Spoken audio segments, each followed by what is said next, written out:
Believe it or not, there was a time when the idea of a battle royale was mind-blowing. Dropping into a huge map with no weapons, no extra lives, competing against 99 other players as the playable area shrinks smaller and smaller until only one is left standing. In the early days, we saw games like H1Z1 and PlayerUnknown's Battlegrounds become the pioneers of the genre, but it wasn't until Fortnite Battle Royale that it completely exploded. Epic Games created a battle royale that was approachable by just about any type of gamer. It had bright and inviting visuals, and most importantly of all, it was totally free to play. Fortnite became a juggernaut, and Epic Games proved that the free-to-play model for a battle royale game could actually be extremely lucrative. And with that, as it tends to happen with these things, we saw a lot of other game developers try their hand at the battle royale genre. And while a handful of these games were successful and are still around even today, we saw a much larger number of them come and go. It was almost like a battle royale of battle royales, if you will. Many dropped in, but only a few walked out. And since I've always been a huge fan of the battle royale formula, I've played every single one that I could get my hands on. Any BR that you can think of, I can guarantee I've played at least one game. And I'm here to tell you that some of them did not get the love they deserved. So in this video, I want to break down a few of my favorite dead battle royales, what they were like back in their heyday, why I loved them so much, and my best guess as to why they ended up dying. Important note before we get started, when I say dead, I don't mean it in the way that the average gamer does when they say it. Like when they say Fortnite is dead, despite it still being one of the most popular games in the world. When I say dead battle royales, I'm talking about games that are completely offline. All the BRs we're going to talk about in this video are actually dead and cannot be played anymore because the servers have been shut down. So with that said, let's ease into things by talking about one of the more well-known dead battle royales, Hyperscape.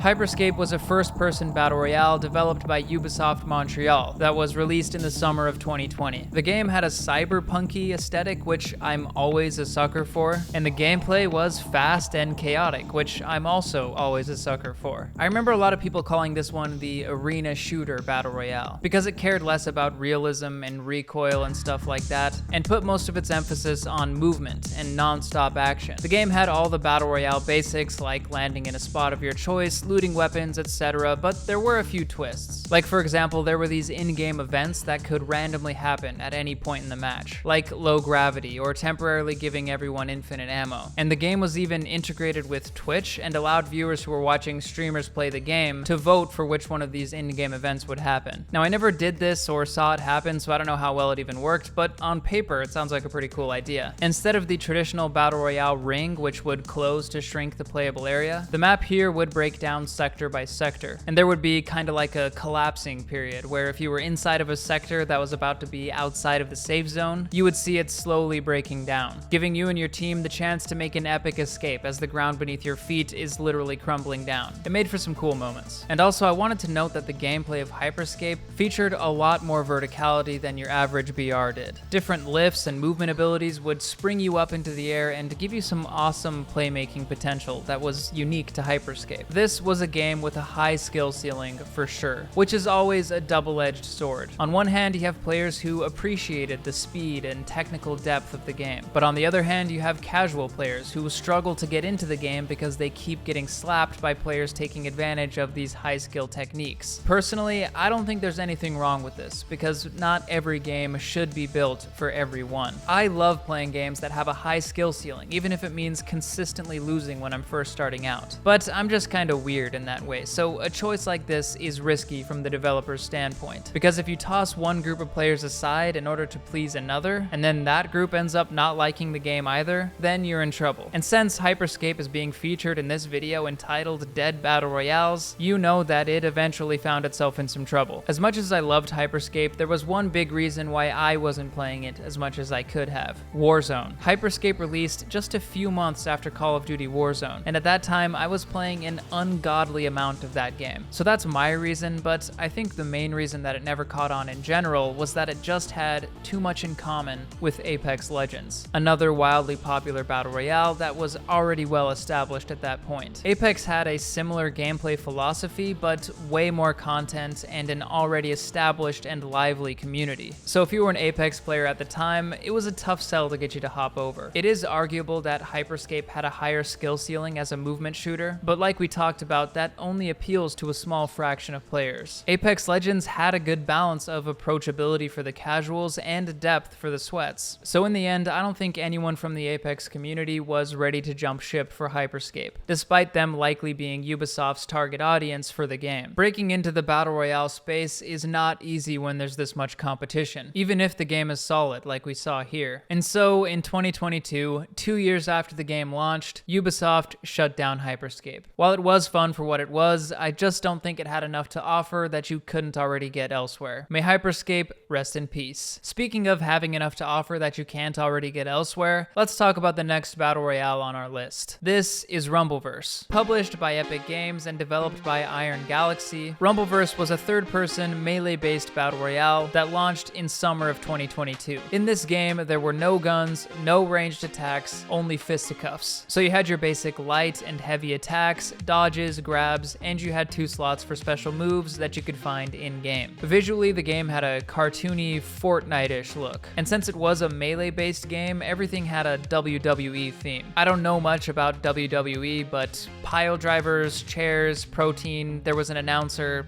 that kind of thing. Now, before I tell you why I loved this game so much, there's a little context you need. And I've never said this on the channel before, so this is a big moment for me. Before I got into shooters, I was a very dedicated Super Smash Bros. Player. Super Smash Bros. Melee is easily one of the best fighting games ever made and also one of my personal all-time favorite games. The reason that's important to know is that, in a way, Rumbleverse felt like a 3D Battle Royale version of Super Smash Bros. I mean, things like spacing, timing, mind games all had a very similar feel. Fundamentally, the game was very different from Smash, obviously, but there were hints here and there, and I absolutely loved that. The gameplay here was one of a kind, and I thought it was really fun. Reading your opponent and timing your dodges or attacks, it was super satisfying and unlike any other BR at the time. But, of course, the game wasn't without its issues. And I know it's wacky because it's like this random, obscure game that no one ever really cared about, but I could honestly make an hour-long video about all the things they could have fixed or added to this game that would have made it absolutely amazing. The sheer potential of the game was just so exciting to me. But alas, the game ended up here in this video. So I'll try to sum up some of its issues real quick here. The combat was fun, but there wasn't a lot of variability because your base moveset was always the same. It wasn't like other battle royales where your experience changes depending on which guns you pick up or which character you're using. That's what makes them so replayable. All these different variables that add up to a unique experience every time you drop in. But that just wasn't the case for Rumbleverse. The visuals, like I said, were very Fortnite inspired, and I don't think it was doing the game any favors. First of all, because of how excruciatingly ugly all the skins were. Even if you loved the game like I did, you had no reason to spend any money on it. And second, it kinda just made the game look like a Fortnite knockoff, which definitely wasn't true, but may have turned some people off to the idea of giving the game a chance. Rumbleverse was only online for 6 months until Epic Games pulled the plug, which is a shockingly short amount of time. To be honest, I don't think Epic ever had any real faith in Rumbleverse because there wasn't a single big update to the game after it came out. No new modes, no new points of interest, no new items, nothing. Previously, the game had been delayed before it was able to launch, and like I said, I don't think they were making a lot of money off of those terrible cosmetics, so maybe they had already sunk so much cash into the game's development that they just needed to stop the bleeding as soon as they could. The game had a lot of potential to be something fun and fresh, but the uninspired art style and lack of live service updates, I think really held the game back. But speaking of art style, let's move on to our third and final Dead Battle Royale. I have to say, this one is definitely the biggest heartbreaker for me. And I know it's been so long at this point, but some things are just too hard to let go of. This is Spellbreak. Spellbreak was a third-person battle royale developed by Proletariat. Although the game had a couple years of playtesting, it didn't officially release until late 2020. Spellbreak was a fantasy-themed game, so instead of using guns and grenades, you were using gauntlets and spells. The art style of the game was beautiful, definitely taking a lot of inspiration from Zelda's Breath of the Wild. And the gameplay featured high-flying movement, along with some RPG elements that had never been in a battle royale before. The game's main weapons came in the form of gauntlets. modes. Each one had a unique set of attacks and traits tied to it, and you would pick one before queuing into a match. And then as you survived longer and longer into the match, you would unlock more abilities from the class that you picked, just like in a traditional RPG. But there were still lots of reasons to loot in-game, because you could have an offhand gauntlet and some other power-ups and abilities. Depending on your loadout, Spellbreak had some insane movement potential. The combat was wild and each fight felt unique. You could combine elements from the different gauntlets to get unique effects. For example, my favorite was called Dragonfire, which is where you combine the toxic with fire to create a deadly explosion. On the surface, Spellbreak might have just seemed like another third-person shooter battle royale, but once you actually played it, it was clear that there was a lot more to it. And the cosmetics here were actually pretty cool too. In fact, of all the games that we've talked about in this video, this is the only one that I actually bought skins for. So needless to say, I was all in on Spellbreak. I was trying to get my friends on it, I was making TikToks about it, I even streamed it on Twitch a little bit. But unfortunately, the game never really caught on, so let's talk about why. Like Hyperscape, this is another high skill ceiling game, and as we know, that can be especially tough for something as punishing as a battle royale. As a new player, you take the time to queue into a match, drop in, loot up, explore, only to get eviscerated in a split second by the first player you encounter. So learning how to get better takes a lot of time because of the nature of the game, and most players just aren't willing to go through that. Another issue I always had with the game was the UI and the animations never made the game look particularly good, and they made the game come off as a lot more low budget than it actually was. And nothing scares off a casual player more than a low budget game. Spellbreak was eventually shut down in early 2023, with the developers Proletariat having been acquired by Blizzard to help develop World of Warcraft stuff. Spellbreak had the longest life of any battle royale on this list, and for good reason. The game had its own identity and fun gameplay. The seasonal updates weren't amazing, but the game was definitely getting better. In another universe, I think this game could have been a huge success, but sometimes it's just not in the cards. Technically, Blizzard does have the rights to the IP, and they've got plenty of cash, so who knows, maybe one day they'll do a Spellbreak revival. I really doubt it, but